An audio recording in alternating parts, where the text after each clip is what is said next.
কুরআন কুরআন আমাদের কুরআন। আলহামদুলিল্লাহি রাব্বিল আলামিন ওয়াসসালাতু ওয়াসসালামু আলা খাতামিন নাবিয়্যিন আম্মা বা'দ ফাআউযু বিল্লাহি মিনাশ শাইতানির রাজীম বিসমিল্লাহির রহমানির রহিম। আসসালাতু ওয়াসসালামু আলাইকা ইয়া রাসূলুল্লাহ, আসসালাতু ওয়াসসালামু আলাইকা ইয়া হাবিবাল্লাহ, আসসালাতু ওয়াসসালামু আলাইকা ইয়া নবিয়াল্লাহ ওয়া আলা আলিকা ওয়া সুহাবিকা ইয়া নূরাল্লাহ।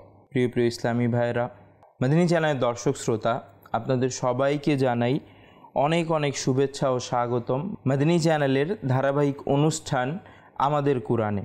এই অনুষ্ঠানে আলহামদুলিল্লাহি তাআলা আমরা কুরআন থেকে বিভিন্ন বিষয় নিয়ে তাফসির এবং কুরআনের আয়াত এবং আল্লাহ তাআলার বাণীতে কী রয়েছে, হাদিসে কী এসেছে তা নিয়ে আলোচনা করি এবং এর উপর আমরা আমল করে কিভাবে ইহকাল ও পরকালে সফল হতে পারবো সেই বিষয়েও আমরা চর্চা করি। মদিনী চ্যানেলের দর্শক শ্রোতা, এই পর্বেও একটি বিষয় নেওয়া হয়েছে, সেই বিষয় সম্পর্কে আমরা জানব এবং সেই বিষয়ের উপর আমরা কিভাবে আমল করতে পারি, বুজুর্গানে দিনদের আমল কেমন ছিল তাও আমরা ইনশাআল্লাহ আলোচনা করব। আলোচনা শুরু করার পূর্বে আসুন দুরূদ শরীফের একটি ফজিলত শ্রবণ করে নিই। আত-তারগীব ওয়াত তারহিব কিতাবের মধ্যে বর্ণিত রয়েছে, ক্বালা রাসূলুল্লাহি সাল্লাল্লাহু আলাইহি ওয়া আলিহি ওয়াসাল্লাম, মান সাল্লা আলাইয়া ফি ইয়াউমিন আলফা মাররাতিন লাম ইয়ামুত হাত্তা ইয়ারা মাকআদাহু মিনাল জান্নাহ। নবী করিম রাউফুর রহিম সাল্লাল্লাহু আলাইহি ওয়া আলিহি ওয়াসাল্লাম ইরশাদ করেছেন, যে ব্যক্তি আমার উপর দিনে 1000 বার দুরূদ শরীফ পাঠ করবে সে ততক্ষণ পর্যন্ত মৃত্যুবরণ করবে না যতক্ষণ না সে জান্নাতে নিজের ঠিকানা দেখে নিবে। সুবহানাল্লাহ। জি মদিনী চ্যানেলের দর্শক শ্রোতা, সে একজন ব্যক্তি যে প্রতিদিন দুনিয়াতে থাকা অবস্থায়, জীবিত থাকা অবস্থায় প্রতিদিন 1000 বার করে দুরূদ শরীফ পাঠ করবে, সে মৃত্যুর পূর্বেই জান্নাতে নিজের ঠিকানা অবলোকন করতে পারবে। অতএব মদিনী চ্যানেলের দর্শক শ্রোতা, এই বড় ফজিলত অর্জনের জন্য আমাদের একটি সহজ আমল করতে হবে, আর তা হচ্ছে প্রতিদিন 1000 বার করে দুরূদ শরীফ পাঠ করা। আল্লাহ তাআলা আমাদেরকে তৌফিক দান করুন। সাল্লু আলাল হাবিব সাল্লাল্লাহু তাআলা আলা মুহাম্মদ সাল্লাল্লাহু আলাইহি ওয়া আলিহি ওয়াসাল্লাম। মদিনী চ্যানেলের দর্শক শ্রোতা, হযরত আবু সাঈদ খুদরি রাদিয়াল্লাহু তাআলা আনহু বলেন, হযরত উসাইদ ইবনে হুজাইর রাদিয়াল্লাহু তাআলা আনহু আল্লাহ রাসূলের একজন সাহাবী রাদিয়াল্লাহু তাআলা আনহু, হযরত উসাইদ ইবনে হুজাইর রাদিয়াল্লাহু তাআলা আনহু, তিনি এক রাতে নিজের ঘোড়া বাঁধার স্থানে, যেখানে ঘোড়া বাঁধতেন সেখানে গিয়ে কোরআন শরীফ তেলাওয়াত করতে লাগলেন। তো কোরআন শরীফ তেলাওয়াত করছিলেন, তো দেখলেন ঘোড়া লাফাতে শুরু করলো। তিনি আবারও কোরআন শরীফ তেলাওয়াত করছেন, তো ঘোড়া আবারও লাফাতে রইল। এভাবে তিনি আবারও কোরআন শরীফ তেলাওয়াত করলেন, ঘোড়া আবারও লাফাচ্ছিল। এমন অবস্থা হয়ে গেল যে সেই ঘোড়া তার বাচ্চার উপরে চলে আসবে বা বাচ্চা ঘোড়ার পায়ের মধ্যে পড়ে যাবে, এভাবে করে ঘোড়া লাফাচ্ছিল। তো তিনি সেই ভয়ে তিনি কোরআন শরীফ আর তেলাওয়াত করলেন না। তিনি দেখতে পেলেন যে তার মাথার উপর ছায়ার মতো কিছু, আর সেখান থেকে কিছু আলো বের হচ্ছে, আলো উপরের দিকে উঠে যাচ্ছে আর উপরে গিয়ে বিলীন হয়ে যাচ্ছে, অদৃশ্য হয়ে যাচ্ছে, দেখা যাচ্ছে না। তো এই অবস্থা দেখে পরবর্তী দিনে তিনি রাদিয়াল্লাহু তাআলা আনহু নবী করিম সাল্লাল্লাহু তাআলা আলাইহি ওয়া আলিহি ওয়াসাল্লামের দরবারে উপস্থিত হলেন এবং নবী করিম সাল্লাল্লাহু আলাইহি সাল্লামকে ঘটনাটি আরজ করলেন যে তিনি ঘোড়া বাঁধার স্থানে কোরআন তেলাওয়াত করছিলেন আর এভাবে ঘোড়া লাফাচ্ছিল এবং পরবর্তীতে তিনি এই দৃশ্যটা দেখতে পেলেন। তো নবী করিম সাল্লাল্লাহু আলাইহি সাল্লাম বললেন, সেই আলোর ছোট ছোট যে টুকরো তুমি দেখতে পেয়েছো সেগুলো ফেরেশতা ছিল। যদি তুমি ফজর পর্যন্ত তেলাওয়াত করতে থাকতে সকাল পর্যন্ত, তাহলে সেই ফেরেশতারা তোমার কাছে প্রকাশ হয়ে যেত। জি মদিনী চ্যানেলের দর্শক শ্রোতা, তো এই হাদিস দ্বারা আমরা বুঝতে পারি যে যদি কেউ কোরআন তেলাওয়াত করে তাহলে রহমতের ফেরেশতা তার কাছে আসে। এই জন্যই তো পূর্ব থেকে আমাদের ঘরে ঘরে এটা প্রচলিত, আমাদের প্রিয় মাতৃভূমি বাংলাদেশের ঘরে ঘরে প্রচলিত যে বরকতের নিয়তে আমরা কোরআন তেলাওয়াত করাই, কখনো মাদ্রাসার ছাত্রদের মাধ্যমে করাই, কখনো বা সৌভাগ্যবান ব্যক্তিরা নিজেরা তেলাওয়াত করতে পারে সহিশুদ্ধভাবে, তো তারা ঘরে তেলাওয়াত করে। আমরা নিজেরাও দেখেছি যে আমাদের ঘুম ভাঙতো কখনো কখনো, বিশেষ করে রমজান মাসে, মায়ের তেলাওয়াতের আওয়াজে। জি, তো খুবই চমৎকার মুহূর্ত ছিল সেই দিনগুলো। জি মাদিনী চ্যানেলের দর্শক শ্রোতা, তো কোরআন শরীফ তেলাওয়াত করা একটি বিশেষ ফজিলত হচ্ছে রহমতের ফেরেশতারা ঘরে চলে আসে। তো এই যে এই ফজিলত, কত মহত্বপূর্ণ ফজিলত যা কোরআন শরীফ তেলাওয়াত করার মাধ্যমে আমরা অর্জন করে থাকি। তো আজ যদি আমরা দেখি যে আজ আমরা বিভিন্ন কিছু মুখস্থ করে রেখেছি, সেটা কাজের কিছু হোক, অনর্থক কিছু হোক, পার্থিব জীবনের বিভিন্ন কিছু কঠিন কঠিন ভাষার, তারপর আমাদের ভিনদেশি ভাষার, ইংরেজি ভাষার বিভিন্ন কিছু আমাদের মনে থাকে, কিন্তু যা মনে থাকে না তা হচ্ছে কোরআন। আমরা অনেক কঠিন থেকে কঠিন ইংলিশ শব্দ প্রোনাউন্স করতে পারি, কিন্তু যা আমাদের দ্বারা প্রোনাউন্স হয় না তা হচ্ছে কোরআনে কারিমের শুদ্ধ বাক্যগুলো। জি মাদিনী চ্যানেলের দর্শক শ্রোতা, তো অবশ্যই এটা একটা দুর্ভাগ্যের ব্যাপার কোরআন শরীফ তেলাওয়াত না করতে পারা। কেন? কোরআন শরীফ তেলাওয়াত করা খুবই সৌভাগ্যের ব্যাপার। যেমন হাদিস শরীফে এসেছে, শুআবুল ঈমানের হাদিস শরীফ, নবী করিম রউফুর রহিম সাল্লাল্লাহু আলাইহি ওয়া আলিহি ওয়াসাল্লাম ইরশাদ করেছেন, আন-নাযরু ফিল মুসহাফি ইবাদাতুন। নবী করিম সাল্লাল্লাহু আলাইহি ওয়াসাল্লাম বলেছেন যে কোরআনে করিমকে দেখাই ইবাদত। জি মাদিনী চ্যানেলের দর্শক শ্রোতা, যে কোরআনে কারিম তেলাওয়াত করা তো অবশ্যই ইবাদত, কোরআনে কারিমকে দেখাও ইবাদত। বরং কিতাবে এসছে যে কোরআনে কারিমকে তেলাওয়াত করা ইবাদত, তো দেখে দেখে তেলাওয়াত করলে বেশি সওয়াব হয়, কেননা দেখাও ইবাদত। তারপর স্পর্শ করে করে তেলাওয়াত করলে বেশি সওয়াব হয়, কেননা স্পর্শ করাও ইবাদত। নবী করিম সাল্লাল্লাহু তাআলা আলাইহি ওয়া আলিহি ওয়াসাল্লাম এই ফজিলতের কারণেই সাহাবায়ে কেরাম আলাইহিমুর রিদওয়ানদেরকে মাঝে মাঝে কোরআন শরীফ তেলাওয়াতের প্রতি উৎসাহিত করতেন, এবং নবী করিম সাল্লাল্লাহু আলাইহি সাল্লামের জীবনীতেও কোরআনে কারিমের তেলাওয়াতের প্রতি আগ্রহ এবং কেউ তেলাওয়াত করলে তার প্রতি একটি ভালোবাসা, স্নেহ প্রকাশ পেত। তারপর যদি আমরা সাহাবায়ে কেরাম আলাইহিমুর রিদওয়ানদের জীবনীর দিকেও দেখি, তারাও কোরআনে কারিম তেলাওয়াতের মধ্যে খুবই আগ্রহী ছিলেন, খুবই উৎসাহিত ছিলেন। যেভাবে আবু বকর সিদ্দিক রাদিয়াল্লাহু তাআলা আনহুর জীবনীতে পাওয়া যায়, তিনি নিজের ঘরের একটি স্থান বানিয়ে রেখেছিলেন যেখানে তিনি কোরআন শরীফ তেলাওয়াত করতেন। আর তার কোরআন শরীফ তেলাওয়াত করার প্রভাব এভাবে বিস্তার হতো যে বিধর্মীরা ভয় পেত যে তার কোরআন শরীফের তেলাওয়াত শুনে তাদের যে ছেলে সন্তান বা তাদের মেয়ে বা তাদের স্ত্রীরা মুসলমান হয়ে যাবে। বরং যখন হযরত আবু বকর সিদ্দিক রাদিয়াল্লাহু তাআলা আনহু কোরআন শরীফ তেলাওয়াত করতেন, তখন বিধর্মীদের ছেলেমেয়েরা এবং বড়রা বিভিন্ন জনেরা এসে তারা জড়ো হয়ে হযরত আবু বকর সিদ্দিক রাদিয়াল্লাহু তাআলা আনহুয়ের মুখ থেকে কুরআনুল কারীমের তেলাওয়াত শ্রবণ করত। মাদিনী চ্যানেলের দর্শক শ্রোতা, তিরমিজি শরীফের একটি হাদিস রয়েছে, নবী করিম রউফুর রহিম সাল্লাল্লাহু আলাইহি ওয়া আলিহি ওয়াসাল্লাম ইরশাদ করেছেন, কিয়ামতের দিন যখন কোরআনে কারীমের তেলাওয়াতকারী আসবে, তখন কোরআনে কারীম আরজ করবে, হে আল্লাহ, একে জান্নাতি পোশাক পরিয়ে দিন। অতএব তাকে সম্মানজনক জান্নাতি পোশাক পরিধান করানো হবে। তো কোরআনে কারীম আরজ করবে, ইয়া আল্লাহ, এর মধ্যে আরও বৃদ্ধি করে দিন। তো তাকে সম্মানের মুকুটও পরানো হবে। অতঃপর কোরআনে কারীম আরজ করবে, হে আল্লাহ, এই ব্যক্তির উপর তুমি সন্তুষ্ট হয়ে যাও। তখন আল্লাহ তাআলা সেই কোরআনে কারীমের তেলাওয়াতকারীর উপর সন্তুষ্ট হয়ে যাবেন। অতঃপর সেই কোরআনে কারীম তেলাওয়াতকারীকে উদ্দেশ্য করে বলা হবে, তুমি কোরআন পড়ে যাও আর জান্নাতের দরজাগুলো অতিক্রম করে যাও, অর্থাৎ জান্নাতে প্রবেশ করে যাও। প্রতিটি আয়াতের বিনিময়ে তাকে নেয়ামত দান করা হবে। সুবহানাল্লাহ। জি মাদিনী চ্যানেলের দর্শক শ্রোতা, কোরআনে কারীমের যে তেলাওয়াত করবে তার ফজিলত এমনই, সে ইহকালে তো লাভবান হবেই, পরকালেও তার জন্য রয়েছে উত্তম প্রতিদান। মুসনাদুল ফিরদাউস কিতাবের মধ্যে রয়েছে, আল্লাহর নবী প্যারা হাবিব সাল্লাল্লাহু তাআলা আলাইহি ওয়া আলিহি ওয়াসাল্লাম ইরশাদ করেন, আল্লাহ পাক কোরআন শ্রবণকারী থেকে দুনিয়ার বিপদ দূর করে দেন এবং কোরআন পাঠকারী থেকে আখিরাতের বিপদ দূর করে দেন। কোরআনে পাকের একটি আয়াত স্বর্ণের ভাণ্ডার থেকেও বেশি, এর একটি আয়াত পাঠ করা আরশের নিচে বিদ্যমান জিনিসের চেয়েও উত্তম। সুবহানাল্লাহ। জিমাদিনী চ্যানেলের দর্শক শ্রোতা, আমরা দুনিয়ার সম্পদের জন্য আমাদের অন্তরে অনেক লোভ পোষণ করি। একটি আগ্রহ আছে যে আমার কাছে যদি সোনা, গয়না, অলংকার, সোনার উপর ভাণ্ডার চলে আসতো, আমি যদি কোনো গুপ্ত ধন পেয়ে যেতাম এরকম কিছু, বা যদি আমার থাকতো, বা অনেকে টাকা জমিয়ে জমিয়ে ক্রয় করে এটার ভাণ্ডার করার চেষ্টা করি।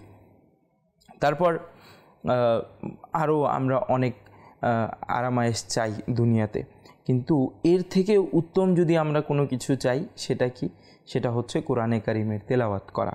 জিমাদিনী চ্যানেলের দর্শক শ্রোতা, যদি কোরআনে কারিমের তেলাওয়াত আমরা করি তাহলে বিপদ থেকেও বেঁচে যাব, মুক্ত হয়ে যাব। এর সাথে সাথে এমন কিছু নেয়ামত পাবো যা এই স্বর্ণ ভাণ্ডার যার প্রতি আমাদের আকাঙ্ক্ষা রয়েছে তা থেকেও উত্তম। মাদিনী চ্যানেলের দর্শক শ্রোতা, বলছিলাম যে সাহাবায়ে কেরাম আলাইহিম রিদওয়ানরাও কোরআনে কারিম তেলাওয়াতের প্রতি খুবই আগ্রহী ছিলেন। যেমন হাকিমুল উম্মত মুফতি আহমদ ইয়ার খান নাইমি রহমতুল্লাহি তাআলা আলাইহি বলেন, হযরত উসমান গনি রাদিয়াল্লাহু তাআলা আনহু এক রাতে কোরআনে কারিম খতম করতেন।